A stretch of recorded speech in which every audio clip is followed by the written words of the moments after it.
বিশ্বনবী সাল্লাল্লাহু আলাইহি ওয়াসাল্লাম ওনার মুবারক হাত দিয়ে এক হাতে জামা ধরে আরেক হাতে পানির জগটা ধরে সাহাবীদের দিকে উদ্দেশ্য করে বললেন, মাইয়াশতারি হাদাইন, এই দুইটা জিনিস কেনার মতো কে কে আছে দেখি। কয়েকজন হাত তুললো। বিশ্বনবী বললেন, কত দিয়ে কিনবা? এক সাহাবী বলে, ইন্নী আশতারিহিমা বিদিরহাম, ও নবী, যদিও এগুলো আমার দরকার নাই, কিন্তু আপনি যেহেতু নিলামে ডাক তুলেছেন, ইয়া রাসূলুল্লাহ, ইয়া হাবিবাল্লাহ, আপনার সম্মানে আমি 1 দিরহাম দিয়ে দুইটা জিনিস কিনে নেব। 1 দিরহাম, একটা জামা, একটা পানি খাওয়ার জগ, দাম কত? 1 দিরহাম।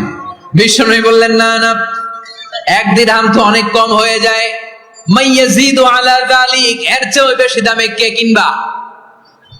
আরেক সাহাবী হাত তুলে বলতে লাগলেন, ইয়া রাসূলুল্লাহ, ইয়া হাবিবাল্লাহ, ওয়া ইন্নী আশতারিহিমা বিদিরহামাইন, আমি এই জামাটার পানি খাওয়ার জগটা 1 দিরহাম নয় 2 দিরহামের বিনিময়ে কিনতে চাই। বিষ্ণু ইসা ইসলাম ওই সাহাবাকে দিয়ে দিলেন। দিয়ে 2 দিরহাম নিয়ে যে লোকটা ভিক্ষা করতে এসেছিল তার হাতে 2 দিরহাম দিয়ে বললেন, যাও 1 দিরহাম দিয়ে ঘরে খাবার কিনে দিয়ে আসো, আরেক দিরহাম দিয়ে একটা কুঠার কিনে নিয়ে আসো। শুনতেছেন? কি কিনে নিয়ে আসো? কুঠার দিয়ে কি করে?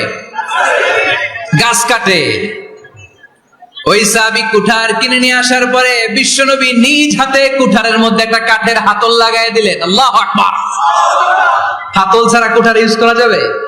বিশ্বনবী নিজ হাতে ওই কুঠারের ভিতরে একটা হাতল লাগাই দিলেন আর বললেন, লা উরিদু আন আরাকা 15 আইয়াম, এই কুঠার নিয়ে জঙ্গলে যাও, গায়ে অনেক শক্তি আছে, কাঠ কাটো, এই কাঠ কেটে বাজারে বিক্রি করো, সামনের 15 দিন যেন আমি আমার চোখের সামনে তোমার না দেখি। বিশ্বনবীর পরামর্শ অনুযায়ী কুঠার নিয়ে ওই সাহাবী জঙ্গলে চলে গেলেন। কাঠ কেটে বাজারে বিক্রি করতে করতে 15 দিন পরে 10 দিরহাম নিয়ে বিশ্বনবীর দরবারে হাজির হয়ে গেলেন। 10 দিরহাম নিয়ে বিশ্বনবীর কাছে হাজির হয়ে গেলেন। সাহাবী এসে বলল, ইয়া রাসূলুল্লাহ, এখন আর আমার ভিক্ষা করা লাগে না, আমার গায়ে অনেক শক্তি আল্লাহ দিয়েছে, আই এম ভেরি এনার্জেটিক, আপনার দেয়া বরকতের কুঠার দিয়ে আমি কাঠ কেটে কেটে স্বাবলম্বী হতে শুরু করেছি। সুবহানাল্লাহ পড়েন।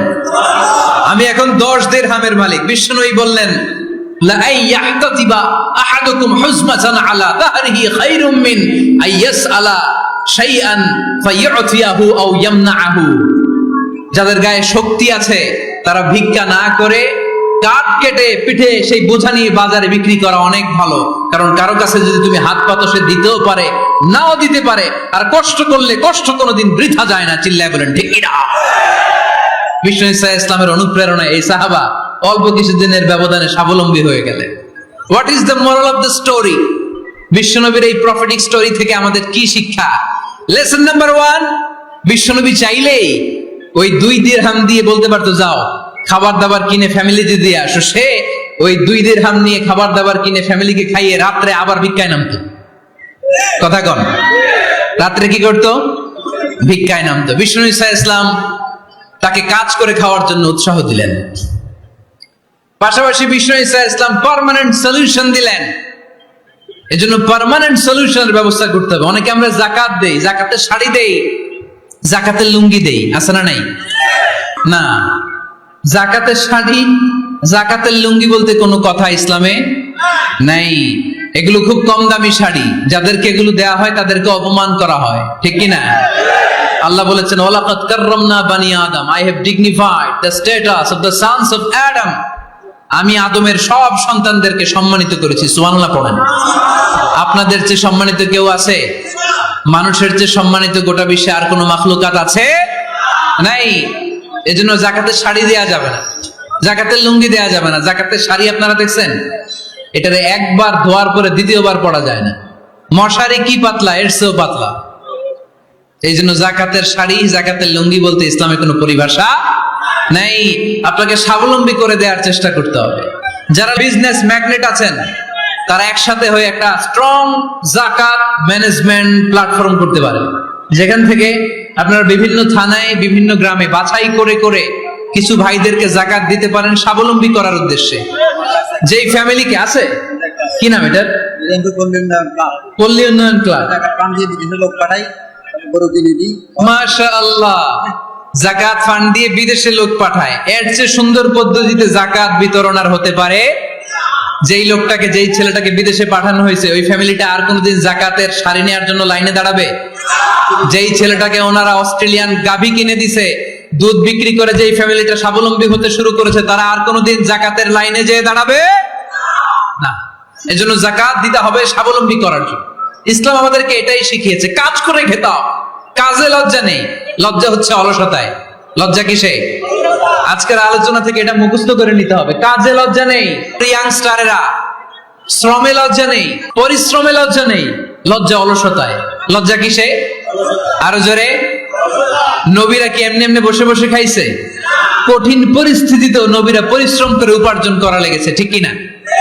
সাইয়েদনা মারিয়াম আলাইহিস সালাম, যার নামে আল্লাহ তাআলা কোরআনে একটা সূরা দিলেন, উনি পৃথিবীতে এমন একজন মহিয়সী নারী, যেই নারীর গর্ভে, যেই নারীর পেটের ভেতরে স্বামীর স্পর্শ ছাড়া সন্তান দিয়েছে কে? সাইয়েদনা ঈসা আলাইহিস সালাম পেটে আসলেন, মারিয়াম আলাইহিস সালাম লজ্জা পেলেন। হায় হায়, কেমন করে এলাকাবাসীদের কাছে আমি আমার মুখ দেখাবো? বিয়ে করি নাই, স্বামী নাই, বিয়ে হয় নাই, স্বামী নাই, কিন্তু পেটে সন্তান চলে এসেছে। হায় হায়, এলাকায় কেমনে মুখ দেখাবো? লজ্জায় পড়ে মারিয়াম আলাইহিস সালাম এলাকা থেকে চলে গেলেন। কি অবাক করা কাণ্ড! বাচ্চা ভূমিষ্ঠ হওয়ার জন্য, বড় হওয়ার জন্য 6 মাস 7 মাস লাগে নাই, পেটে বাচ্চা আসার সাথে সাথে বাচ্চাটাকে বড় করে দিয়েছে কে? সাইয়েদাতুনা মারিয়াম আলাইহিস সালাম এবার বসে বললেন, বুঝতে আরম্ভ করলেন প্রেগন্যান্সির পেইন উঠেছে। হঠাৎ করে পেট থেকে বাচ্চা ভূমিষ্ঠ হয়ে যাওয়ার পরে উনি কাঁপতে আরম্ভ করলেন। ক্ষুধার চোটে খাবার কিছু নাই, সামনে ঝর্ণা, উপরে একটা খেজুর গাছ। সাইয়েদনা ঈসা আলাইহিস সালামকে কোলে নিয়ে মনে মনে ভাবে, হায় রে, কেউ যদি একটু খেজুর পেড়ে দিত, এই ক্ষুধার মুহূর্তে আমি খেজুর খেয়ে পেটের ক্ষুধা নিবারণ করতাম।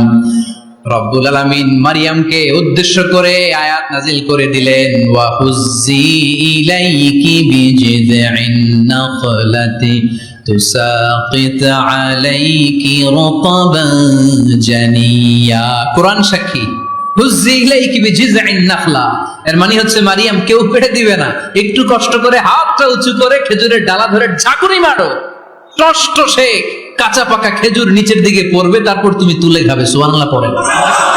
আল্লাহ চাইলে অটোমেটিক্যালি কারামাত হিসেবে খেজুরগুলো নিচে ফেলতে পারতেন না? কথা কোন? খেজুরগুলো অটোমেটিক্যালি নিচের দিকে পড়ছে? পড়ে নাই। আল্লাহ শিক্ষা দিয়েছে, যেই পরিস্থিতিতে থাকো না কেন, তোমাকে শ্রম ব্যয় করে, কষ্ট করে তোমার উপার্জন করতে হবে, রিজিকের বন্দোবস্ত করতে হবে। চিল্লায় বলেন ঠিক কিনা? ইসলাম আমাদেরকে এটাই শিখিয়েছে, কাজে লজ্জা নাই। আবার বিশ্বনবী বললেন, ইন কামাতিস সাআ ওয়া ফি ইয়াদি আহাদিকুম ফাসিলাতুন, তোমাদের কারো হাতে যদি একটা চারা বীজ থাকে, সে যদি দেখে কিয়ামত হতে শুরু করেছে, ফাইন ইসতাতা আইয়াগরিসাহা ক্বাবলা আন তাকুমাস সাআ ফালইয়াগরিসহা, কারো হাতে একটা চারা বীজ নিয়ত করেছে, চারা বীজটা রোপণ করবে, ইন দা মিন টাইম দেখলো কিয়ামত হতে শুরু করেছে, বিশ্বনবী বললেন, যদি তোমার সুযোগ থাকে কিয়ামত হওয়ার আগে চারা বীজটা রোপণ করে দাও। কথা বুঝতে পেরেছেন? আপনার হাতে একটা চারা বীজ, আপনি প্ল্যান করেছেন এই চারা বীজটা রোপণ করবেন, ইন দা মিন টাইম দেখলেন কি হওয়া শুরু হয়েছে? ইদা জুলজিলাতিল আরদু জিলজালাহা, দ্য বিগেস্ট আর্থকোয়েক, ভূমিকম্প শুরু হয়েছে, কিয়ামত হয়ে যাবে। বিশ্বনবী বললেন, কিয়ামত হইতেছে ওদিকে, আর তোমার হাতে যদি চারা বীজ থাকে, দেরি করো না, কিয়ামত তোমার কাছ পর্যন্ত আসার আগে সুযোগ পেলে চারা বীজটা রোপণ করে দাও। ইসলাম শিখিয়েছে, শেষ নিঃশ্বাস পর্যন্ত তোমাকে লড়ে যেতে হবে। এই পৃথিবীতে কেউ কাউকে জায়গা করে দেয় না, জায়গা করে নিতে হবে। এই পৃথিবীটা, the life is not a bed of roses, এটা ফুল বিছানো কোনো ফুল সজ্জা নয়, এটা কণ্ঠকাকীর্ণ। কেউ আপনার স্পেস করে দিবে না, কেউ আপনাকে সুযোগ করে দিবে না, কেউ আপনার জায়গা করে দিবে না, বরং আপনি জায়গা করে নিলে টাইনা নিচে নামাবে। কথা বলেন? এজন্য কখনো অলসতাকে স্থান দেয়া যাবে। রাসূল বাত্তালি, দুক্কানু শয়তান, অলস মস্তিষ্ক শয়তানের আড্ডা। অলস যদি কেউ থাকে, এটারে টেনে বেঁধে কাজে নামাবেন, পারা যাবে? আমরা আজকে অলসতাকে নো বলে যাবে মাহফিল থেকে। অলসতাকে আমরা কি বলবো? আওয়াজ করে বলতে হবে, অলসতাকে কি বলবো আমরা? মুমিনের জীবনে কোনো অলসতা নাই। অলস হয় মুনাফিকরা। অলস হয় কারা? চিল্লায় বলতে হবে। মুমিনরা অলস হয়? অলস হয় কারা? এজন্য কোরআনে আল্লাহ একথাও বলে দিলেন, ওয়াইদা قاموا إلى الصلاة قاموا كسالى يراءون الناس ولا يذكرون الله إلا قليلا। সুবহানাল্লাহ পড়েন। মুনাফিকরা যখন মানুষকে দেখানোর জন্য নামাজে যায়, ওই নামাজে তাদের ইখলাস নাই, ওই নামাজের ভেতরে তাদের কোনো খুশু খুদু নাই, ওই নামাজের ভেতরে আছে শুধু অলসতা। ওই নামাজে কি আছে? কিন্তু আমরা যখন নামাজে যাই আমাদের অলসতা আছে? আমরা নামাজ পড়লে আমাদের হৃদয়টারে সজীব করে দেয় কে? আমরা ওযু করলে আমাদের মনটাকে চাঙ্গা করে দেয় কে? আমরা মসজিদে ঢুকলে হৃদয়টাকে প্রাণবন্ত করে দেয় কে? মুমিন তো নামাজে গেলে চাঙ্গা হয়, মুমিন ওযু করলে চাঙ্গা হয়। বিষ্ণু ঈসা ইসলাম বললেন, ইয়াকিদু শাইতানু আলা কাফিয়াতি রাসি আহাদিকুম ইদা নাম। খেয়াল করে শুনবেন ভাইরা, চমৎকার একটা হাদিস। আমরা যখন ঘুমোতে যাই, শয়তান আমাদের প্রত্যেকের মাথার পিছনে 3টা অলসতার গিট মারে। কয়টা? আওয়াজ করে বলেন। 3টা অলসতার গিট মারে। ইয়াকিদু শাইতানু আলা কাফিয়াতি রাসি আহাদিকুম সালাসা উকাদ। 3টা গিট মারে যখন আমরা ঘুমোতে যাই। অলসতার 3টা গিট মেরে আমাদের কানের সামনে এসে ফিসফিস করে মন্ত্র পড়তে থাকে, আলাইসা লাইলুন তাওয়িলুন ফারকুদ, আলাইসা লাইলুন তাওয়িলুন ফারকুদ। বিশাল লম্বা রাত, ঘুমাও। অনেক সময় আছে, ঘুমাও। রাত 5টা বেজে যাচ্ছে, তাহাজ্জুদের সময় শেষ হয়ে যাচ্ছে, তখনও শয়তান বলে রাত অনেক লম্বা, ঘুমাও।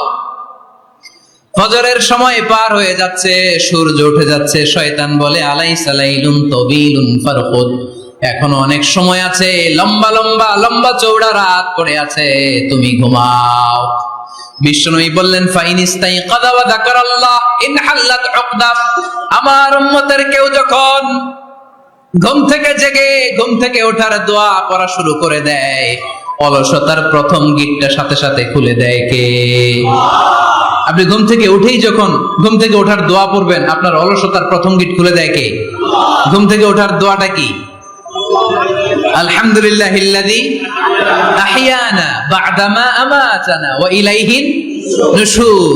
প্রশংসা সে আল্লাহ, যে আল্লাহ আমাদেরকে লম্বা একটা ঘুম শেষে, মৃত্যু শেষে আমাদেরকে ঘুম থেকে উঠালেন।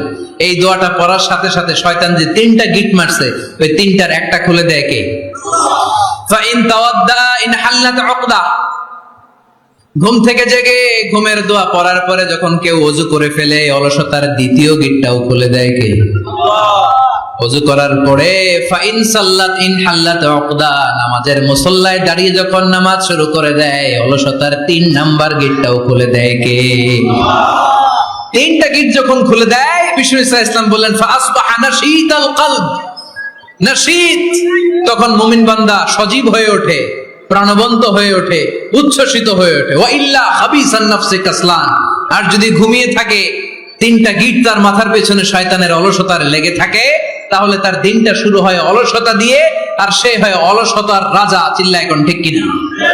এজন্য আমরা কি অলস হতে চাই না কর্মঠ হতে চাই? কোন নবীরা কি অলস ছিলেন? পৃথিবীতে কোন নবী অলস ছিলেন? সব নবী কর্মঠ ছিলেন। বিষ্ণু ঈসা ইসলাম বললেন, মা বাআসাল্লাহু নাবিয়্যান ইল্লা রাআল গানাম। এই পৃথিবীতে এমন কোন নবী নাই যেই নবী বকরি চড়ায় নাই। পৃথিবীতে এমন কোন নবী নাই যেই নবী কি চড়ায় নাই?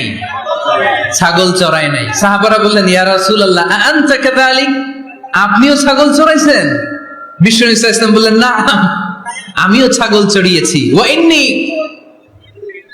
আরআহা আলা কারারাইতি আহলি মক্কা, আমি তো মক্কাবাসীদের অল্প কিছু পয়সার বিনিময়ে তাদের ছাগলগুলোকে চড়িয়ে দিতাম।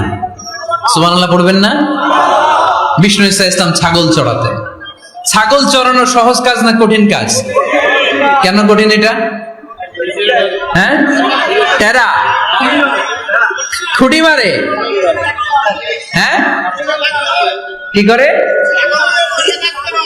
বসে থাকতে হয়। তো ছাগল যারা পালে তারা জানে ছাগল পালা কত কষ্ট। ওরে ডানে টান দিলেও কই যায়? রশি ধরে বায়ে টান দিলে কই যায়? সামনে টানলে কই যায়? পিছনে টানলে কই যায়? সারা সপ্তাহ আপনি সময় পান না এটার গোসল করাবেন, ভাবলেন আজকে জুমার দিন আমিও গোসল করি, এটারও গোসল করাই। এটারে আপনি পুকুর ঘাটে নিবেন, টান দিয়েছেন, ওর বাপের কিরা ও 1 ইঞ্চিও সামনে যাবে না, ঠিক কি না? এই টেরা প্রাণী আল্লাহর কি কি মহিমা! আল্লাহ তাআলা পৃথিবীর সবচেয়ে শ্রেষ্ঠতম মানুষদেরকে ছাগল চড়িয়ে ছেড়েছেন, ঠিক কি না?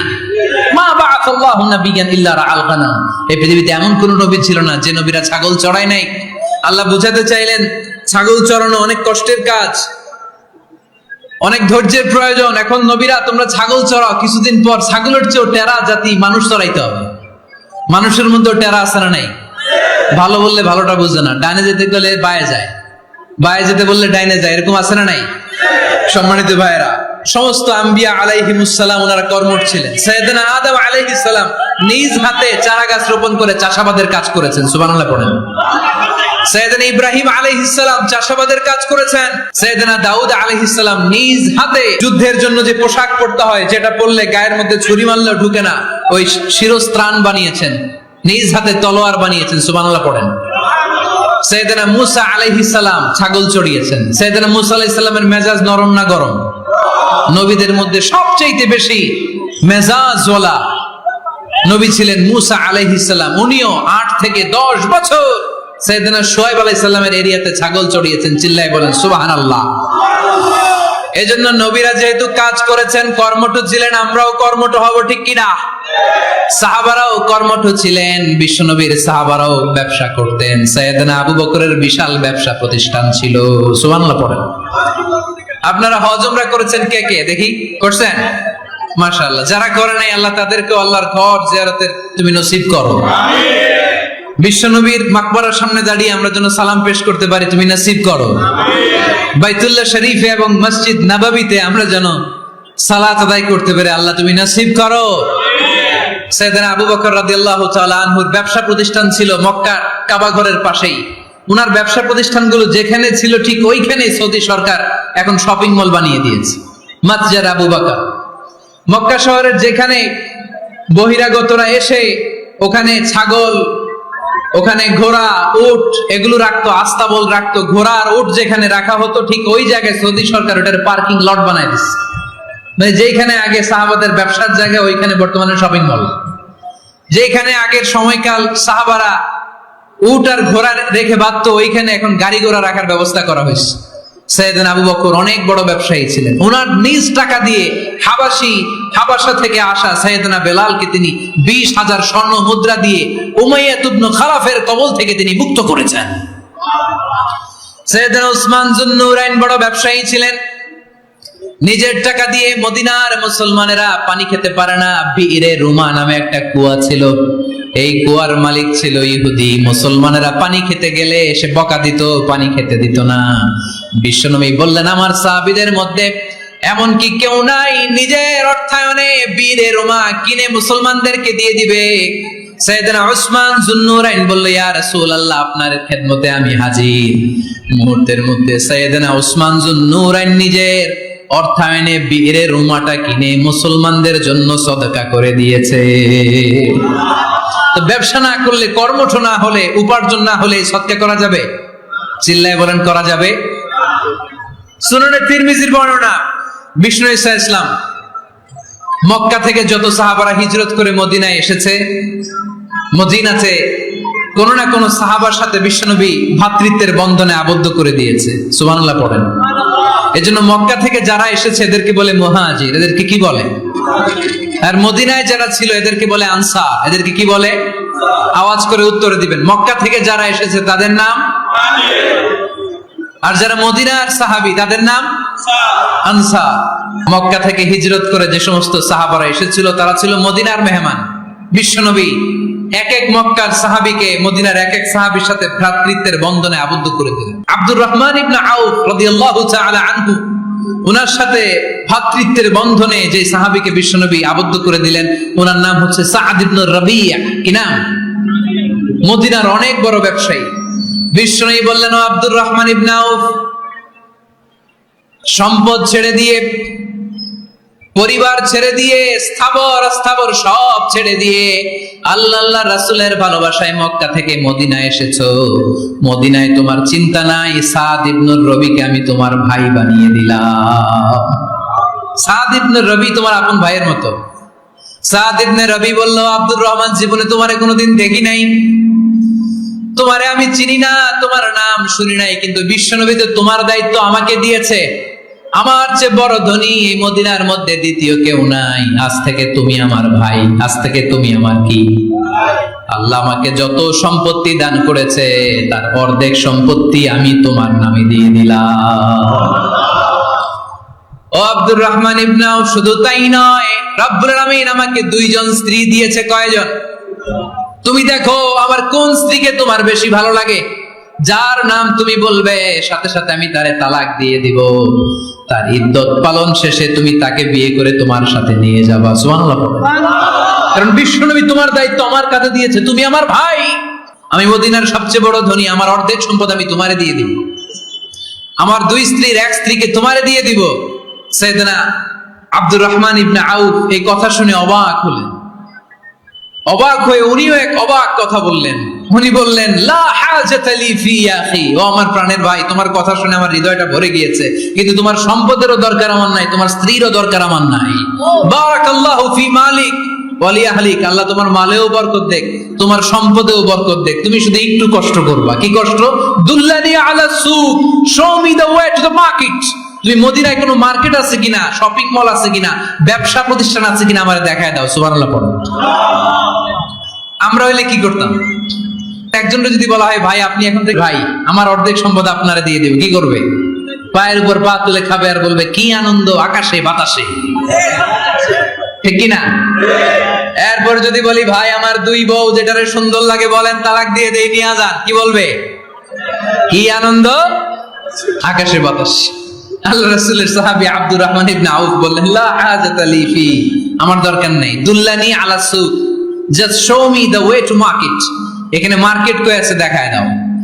অবাক হয়ে গেলেন সাদ বিন রবি, বললেন, ও আব্দুর রহমান ইবনে আউফ, ঠিক আছে, তুমি যদি নিতে না চাও তোমারে আমি জোর জবরদস্তি করব না। শুনে রাখো, মদিনাতে ইহুদিদের কয়নুকার একটা বাজার আছে। এই কথা বলার সাথে সাথে আব্দুর রহমান ইবনে আউফ চলে গেলেন। এর পরের দিন অল্প কিছু পনির আর ঘি দিয়ে ব্যবসা শুরু করলেন। পনির আর ঘিয়ের ব্যবসা করতে করতে করতে করতে ব্যবসায় তিনি এত লাভ করলেন, উনি বললেন, আমি যদি কখনো মদিনার বালুর মধ্যে হাত দিতাম, ওই বালুটারও সোনা বানায় দিত কে? দুল্লানি আলা সুক। কর্মঠ যুবক ভাইরা, এ আব্দুর রহমান ইবনে আউফ আমাদের প্রেরণা। উনি অন্যের ঘাড়ে পাড়া দিয়ে খেতে চায় নাই, আরেকজনের উপর ডিপেন্ডেন্ট বা নির্ভরশীল হতে চায় নাই। তিনি স্বাবলম্বী হওয়ার শিক্ষা, লেসন কিয়ামত পর্যন্ত গোটা বিশ্বের যুবকদের জন্য রেখে গিয়েছে। চিল্লায় বলো ঠিক কিনা? দুল্লানি আলা সুক, show me the way to market. Market কোথায় দেখাও। পনির আর ঘি নিয়ে ব্যবসা করতে করতে কয়েক মাসের ব্যবধানে ইতিহাস সাক্ষী, সাইয়েদনা আব্দুর রহমান ইবনে আউফ মদিনার বিশাল বড় বিজনেস ম্যাগনেটে পরিণত হয়ে গেলেন। চিল্লায় পড়েন আল্লাহু আকবার। এজন্য ব্যবসার ভিতরে বরকত ঢুকিয়ে দিয়েছে কে? বিষ্ণুই বললেন, আত-তাজিরা সাদুকাল আমিন মা'আন নাবিয়্যিন ওয়াস সিদ্দীকিন ওয়াশ শুহাদা'i ওয়াস সালিহিন। আমানতদার ব্যবসায়ী, তারা সাধারণ কোনো মানুষ নয়, কিয়ামতের দিন নবীদের সাথে হাসর হয়ে যাবে। আপনারা যারা ব্যবসা করেন, এটা সাধারণ বিষয় নয়। বিষ্ণু ইসলাম নিজেও ব্যবসায়ী ছিলেন। ওনার জীবনের প্রথমে তিনি খাদিজা রাদিয়াল্লাহু তাআলা আনহার ব্যবসার স্টাফ হয়ে কাজ শুরু করেছেন, এরপর নিজে ব্যবসা শুরু করেছেন। এরপরে খাদিজাতুল কুবরা রাদিয়াল্লাহু তাআলা আনহা সব সম্পত্তি বিয়ের পরে বিশ্বনবীর পায়ের সামনে ঢেলে দিয়েছেন। বললেন, ইয়া রাসূলুল্লাহ, এই সম্পদ আমি আপনাকে দিয়ে দিলাম, আপনি ইচ্ছামতো দিনের প্রয়োজনে খরচ করেন। সুবহানাল্লাহ পড়েন। এজন্য বিষ্ণু ইসলাম আমাদের জন্য উপমা, আব্দুর রহমান ইবনে আউফ আমাদের জন্য উপমা। যারা ব্যবসা করেন তারা বিষ্ণু ইসলামের সুন্নাহ পালন করছেন। আত-তাজির আস-সাদুক আল-আমিন। বিষ্ণুই বললেন, সত্যবাদী আমানতদার ব্যবসায়ী, যে ব্যবসা করতে যে মিথ্যা কথা বলে না। অনেক ব্যবসায়ীরা আছে পণ্য চালানোর জন্য মিথ্যা কথা বলে আর কসম কাটে, আছে না নাই? এমনটা করা যাবে? সকালবেলা স্ত্রীরে বলে, এই গরুগুলা বিক্রি করবো, তুই একটা দাম কত কমো? স্ত্রীরে শিখাই দিচ্ছে, এই গরুর দাম তুই 40,000। তো বউ বলে, ঠিক আছে, দাম কইলাম 40,000। তো এরপরে বাজারে যখন গরু বিক্রি করতে যায়, একজন যখন বলে যে, ভাই এটা 30,000 টাকা দিয়ে কিনবো। কয় ভাই আল্লাহর কসম সকালে একজন 40,000 দাম কইছে, আমি দেই নাই। আছে না নাই? কৌশল করে বউরে শিখাইছে সকালে, কই তুই দাম তো 40,000। তো বাজারে যায় কই সকালে একজন দাম করছে, দাম করে কইছে 40,000 দেই নাই, আপনারা 30,000 কেমনে দেই? এরকম ডাকাইত আছে না নাই? আরে নাই, আমি কই নাই, এরা কই আছে। সম্মানিত ভাইয়েরা, এজন্য আজকের মাহফিল থেকে আমরা যেটা শিখলাম সেটা হচ্ছে পরিশ্রমে কোনো লজ্জা আছে? আমরা কাজ করে খাবো, ঠিক কিনা? Never under estimate any job. যুবক ভাইয়েরা শুনতেছ? এরকম আওয়াজ করতে হবে, কান খাড়া করে শুনো। Never under estimate any job. কোন চাকরিকে ছোট করে দেখা যাবে whether it's small or big, you don't care. এটাতে কেয়ার করা যাবে না। ছোট্ট চাকরি পাইলেই ঢুকে যাবা, বড় অফার আসলে পরে ঢুকবা। এটা ছোট কাজ, এটা হোটেলের ওয়েটার, এটা ছোট্ট স্টাফ, এটা কেরানি না। কাজ কাজই, কাজের মধ্যে কোনো ছোট বড় নাই। খেটে খাওয়া মানুষকে বিশ্বনবী অনেক সম্মান করতেন। বিশ্বনবী সাল্লাল্লাহু আলাইহি ওয়াসাল্লাম খেটে খাওয়া মানুষদেরকে এত ভালোবাসতেন, বিদায় হজের মতো এত গুরুত্বপূর্ণ ভাষণও এই মেহনতি মানুষদের কথা বাদ যায়নি। সুবহানাল্লাহ বলবেন না? দিনটা ছিল জুমাবার। বিশ্বনবী সাল্লাল্লাহু আলাইহি ওয়াসাল্লাম আরাফাতের ময়দানে দাঁড়িয়ে ঐতিহাসিক একটা ভাষণ দিলেন। এই ভাষণের নাম হলো বিদায় হজের ভাষণ। এই বিদায় হজের ভাষণেও খেটে খাওয়া মানুষের কথা বিশ্বনবী বাদ দেয় নাই। বিশ্বনবী বলেছেন, আরিক্কাকুম, খবরদার অধীনস্থ কর্মচারীদের সাথে খারাপ আচরণ করো না। আতঈমুহুম মিম্মা তাকুলুন ওয়াকসুহুম মিম্মা তালবিসুন। খবরদার মনে রেখো, তোমরা যা খাবে তোমাদের অধীনস্থ কর্মচারীদেরও তা খাওয়াবে, তোমরা যা পড়বে তাদেরও তা পড়াবে। বিশ্বনবী শেষ নিঃশ্বাস ত্যাগ করে যাওয়ার আগে যেই কয়েকটা কথা বলেছিলেন তার মধ্যে মেহনতি মানুষদের জন্য কথা আছে না নাই? বিষ্ণু ইসা ইসলাম যখন শেষ নিঃশ্বাস ত্যাগ করবেন তিনি বলেছিলেন, আসসালাত আসসালাত, উম্মতেরা নামাজ নামাজ নামাজ ছেড়ে দিও না, নামাজ তরক করো না, নামাজ কাজা করো না। আর বলেছিলেন, ওমা মালাকাত আইমানুকুম, অধীনস্থ কর্মচারীদের সাথে খবরদার খারাপ আচরণ করো না। যারা কর্মচারীদের সাথে খারাপ আচরণ করে, যারা মানুষের কাছ থেকে শ্রম নিয়ে কাজ করিয়ে টাকা দেয় না, কিয়ামতের দিন তাদের বিরুদ্ধে মামলা দায়ের করবে কে? আল্লাহ। কে করবে? আল্লাহ। হাদিসে কুদসি সাক্ষী বিষ্ণু ইসা ইসলাম বলেন, আল্লাহ তাআলা ফরমান, আনা খাসমুহুম সালাসাতুন আনা খাসমুহুম ইয়াউমাল কিয়ামা। তিন শ্রেণীর ব্যক্তির বিরুদ্ধে আল্লাহ বলেন, আমি নিজেই কিয়ামতের দিন মামলা দায়ের করব। I will be against them in the day of judgment. Three categories of people, I will be against them in the day of judgment. তিন শ্রেণীর লোক কিয়ামতের দিন তারা ছাড় পাবে না। আল্লাহ বলেন, আমি নিজেই তাদের বিরুদ্ধে মামলা দায়ের করব। এর মধ্যে এক শ্রেণীর লোক হচ্ছে রাজুলুন ইস্তাআজারা জিরান ফাস্তাউফা মিনহু ওয়া লাম ইয়াতি আজরা। একজন শ্রমিক ভাড়া করে তার কাছ থেকে কাজ নিয়েছে কিন্তু তার পারিশ্রমিক আদায় করে নাই। এরকম আছে না নাই? দাপট দেখায়, দাপট দেখায় ইউনিভার্সিটির ক্যান্টিন গুলোতে। ইউনিভার্সিটির ক্যান্টিনে যে খায় মাগার বিল দেয় না, এরকম ডাকাইত আছে না নাই? চায়ের দোকানে চা খায় আগে পরে দিমু, বিল দেয় না, আছে না নাই? দোকানে যে পণ্য কিনে বিল দেয় না, পরে দিমু, আছে না নাই? কিয়ামতের দিন আল্লাহ তোর এই মাস্তানি ছুটাবে, চিল্লা এখন ঠিক কিনা? আনা খাসমুহুম, আমি নিজেই তাদের বিরুদ্ধে মামলা দায়ের করব। কথাটা কার? আল্লাহ। এজন্য বিশ্বনবী বললেন, খবরদার মেহনতি মানুষ, খেটে খাওয়া মানুষ, এদের দোয়া কবুল হয়ে যায়। আতুল আজিরা আজরাহু ক্বাবলা আন ইয়াজিফা আরাকুহু। খবরদার বিশ্বনবী বললেন, শ্রমিকের ঘাম শুকিয়ে যাওয়ার আগে তাদের পারিশ্রমিক মিটিয়ে দাও। বিশ্বনবীর বিখ্যাত হাদিস, আতুল আজিরা আজরাহু ক্বাবলা আন ইয়াজিফা আরাকুহু। শ্রমিকের ঘাম মাটিতে লাগার আগে, শুকিয়ে যাওয়ার আগে তাদের পারিশ্রমিক মিটিয়ে দাও। কেননা তারা যদি বদদোয়া করে তোমার জীবনকে জাহান্নাম বানিয়ে দিবে কে? আল্লাহ। বিষ্ণু ইসা ইসলাম সব সময় খেটে খাওয়া মানুষদেরকে আগলে রাখতেন। সব সময় শুধু যে ভাষণে মেহনতি মানুষদের সাথে